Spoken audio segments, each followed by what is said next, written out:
we go camping, everybody likes a little fire. Sometimes we like a big fire.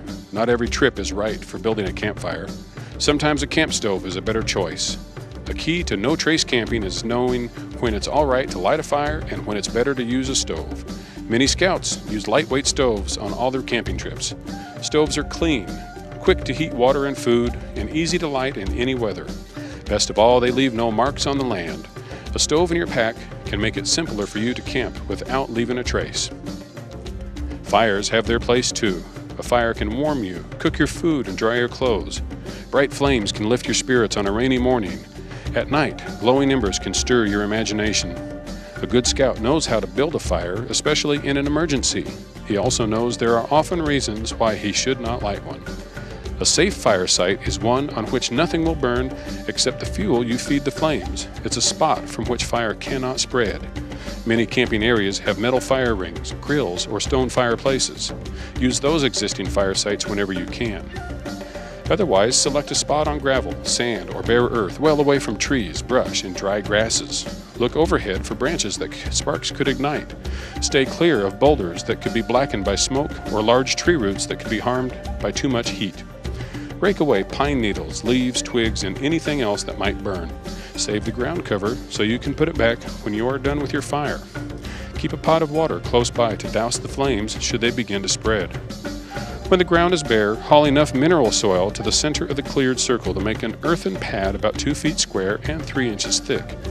Kindle the fire on top of the pad, and mineral soil will protect the ground from the heat. After you have properly extinguished the blaze and disposed of any unburned wood, crush the remaining ashes, mix them with the mineral soil, and return it to the sites from which you borrowed it. Gather tinder, kindling, and fuel wood. Patience is the key ingredient for successfully building a fire.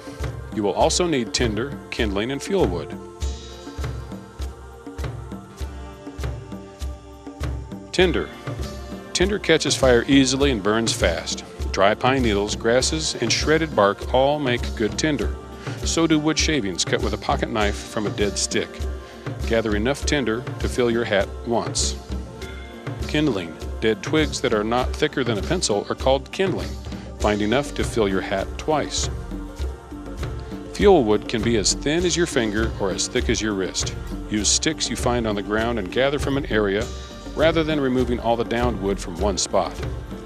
There are many ways to arrange tinder, kindling, and fuel so that the heat of a single match can grow into the flames of a campfire.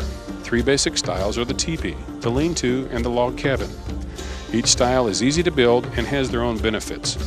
A teepee fire lay is a good all-around method. Lean-to style is good in windy conditions. Log cabin style can generate a lot of heat quickly. The placing of the tinder and kindling is the same whether you build the cabin first or after the tinder is lit on fire. Carefully and deliberately stack the fuel wood around the kindling and tinder the pile. Keep feeding tinder wood into the cabin structure until the fuel wood has caught fire. Now you can enjoy and use your fire. Keep watching the flames so they do not get out of control. Keep feeding fuel as needed to maintain the flame and build up coals and embers if you're not responsible with your fire. Many terrible consequences can come from unattended and out-of-control fires. Some of the largest forest fires across our land were caused by human error.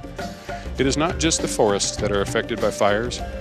People are impacted by the simple neglect. Before you are finished with your fire, it must be done. It needs to be out. It needs to be what we call cold out.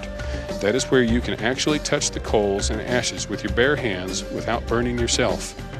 To do this, take the pail of water that is being kept nearby and begin dousing the fire pit area. Pour a little water and stir the coals and ashes. Pour a little more water, stir a little more. Continue doing this until the fire is cold out. If you have used mineral soil fire bed, return the soil to the borrow area.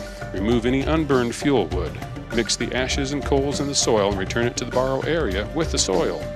Continue to do this until the fire bed area is back the way it was. Then replace the ground cover over the borrowed soil area. Remember to be wise, safe, and leave no trace.